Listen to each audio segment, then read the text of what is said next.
There's a feeling a lot of people have right now. Hard to name it exactly, maybe you felt it yourself.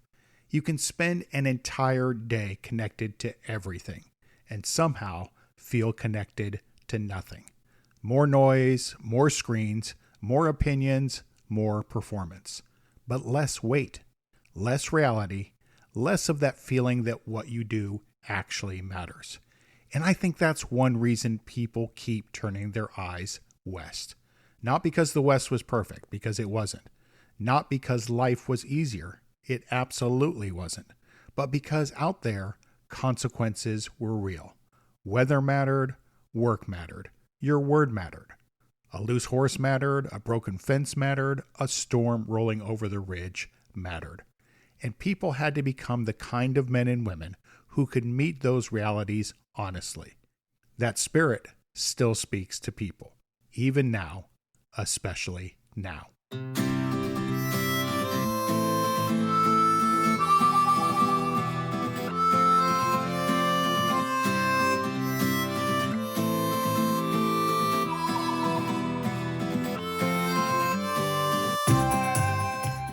Howdy, Chip Schweiger here.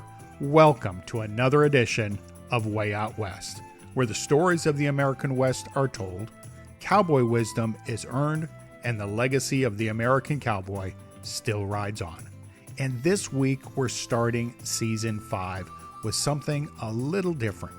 Not just a story from the West, but a question. Why does the West still matter? Why, more than a century later, do people still feel drawn to cowboy culture, to ranch life, to horses, open country, old frontier values, and the quiet competence that came out of that world? What is it people are really searching for? Well, that's what we're going to talk about today. After the episode, check out the show notes at wayoutwestpod.com/why the West still matters.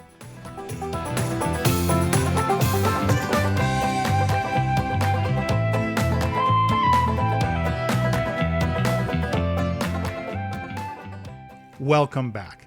You know, the American West was shaped by hard realities. Not slogans, not aesthetics, reality. A drought didn't care about your plans. A January norther on the plains didn't care whether you felt motivated that morning. Cattle still had to be fed, water still had to be checked, horses still had to be caught, and fences still had to stand straight and true with tight wire. And when something broke, you fixed it, because there usually wasn't anybody else coming. That kind of life shapes people differently. It teaches usefulness, and usefulness creates confidence. Not loud confidence, not performative confidence, the quieter kind.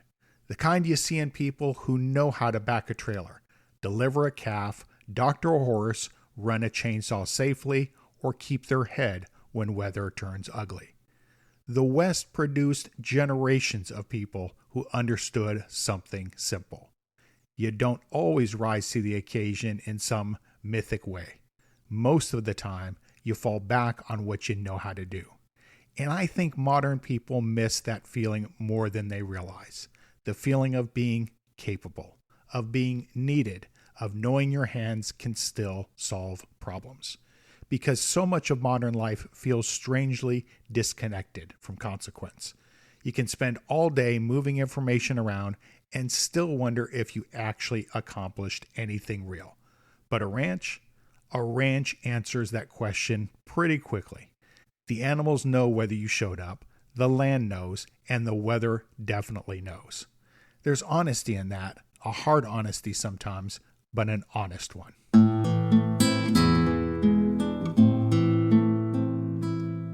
One thing I've noticed around ranchers, horsemen, and other Western communities, the capable ones usually don't talk very much about themselves because responsibility has a way of sanding off performance. Whether you're fixing a windmill in August heat, or trying to get hay put up before a storm, or riding fence after 3 straight days of rain, you stop worrying so much about appearing important. The work itself becomes the focus. And there's a dignity in that. Real dignity. Not the kind people announce online, the quieter kind. The kind where a man feeds livestock before breakfast without expecting applause. The kind where neighbors show up with trailers during a wildfire evacuation. The kind where somebody fixes your gate and then leaves before you even know who did it. Small Western towns still carry pieces of that culture. Not perfectly, but it's there. People still notice who shows up, who helps, who keeps their word. And maybe that sounds old-fashioned, but I don't think human beings ever really outgrow those values, because trust still matters, competence still matters, reliability still matters, especially when life gets difficult. And difficult seasons have a way of revealing what's real. The West understood that, not romantically, practically, because survival depended on it. A handshake meant something because people couldn't afford endless layers of distance between words and actions. If a storm was coming, you either helped your neighbor or you didn't, and they remembered. Out there, character wasn't branding, it was behavior. I think a lot of people feel untethered right now. Not because technology is bad, not because modern life is bad, but because human beings still need grounding. We still need responsibility, we still need purpose, we still need places where actions matter more than image. And that's part of why people keep gravitating towards the imagery and stories of the West. Horses, barns, leather, dust, mountains, campfires. Sure, some of it's aesthetic, but I think underneath that, people are searching for evidence that a more grounded way of life is still possible. Not easier, grounded. And there's a difference, because real Western life was never soft. A lot of folks romanticize the West without understanding the cost of it. The isolation, the weather, the uncertainty, the labor. There were winters that wiped people out, droughts that ruined ranches, markets that collapsed, families that barely held things together. But even with all of that, some values survived. And the reason they survived is because they worked. Self-reliance worked, community worked, stewardship worked, resilience worked. Knowing how to endure without constant complaint worked as well. The land itself demanded those things, and I think people still recognize truth when they see it, even if they can't fully explain why it moves them. Because deep down, most people still want a life connected to something real, something earned, something useful, something that exists beyond performance. One thing I admire a lot about people of the West is they tend to understand that life is maintenance, not constant reinvention. Fences don't stay fixed forever. Neither do people. You keep working at both of them. And there's a wisdom in that. A ranch teaches patience because nature does not care about your timeline. Horses teach humility because they react to what you are, not what you pretend to be. Weather teaches perspective, and livestock teaches responsibility fast, because living things depend on you. And that changes a person, and I think that's why the spirit of the West still matters. Not because everybody needs to go live horseback, but because the West reminds people what reality feels like. It reminds us that strong communities are usually built shoulder to shoulder, not screen to screen. It reminds us that competence is attractive, that steadiness matters, that dignity often looks quiet from the outside, and maybe most importantly, the West reminds us that meaning usually lives inside responsibility, not escape from it. And I think that's a lesson modern life still desperately needs. The American West still speaks to people because it asks something of them. It asks for presence, for responsibility, for endurance, for honesty, for usefulness. And in a world that increasingly feels filtered and artificial and distracted and temporary, those things feel rare, maybe even sacred. Not because they belong to the past, but because they still work now. You can still be the kind of person who keeps your word. you can still learn competence, and you can still care for the land, for animals, for neighbors, for family.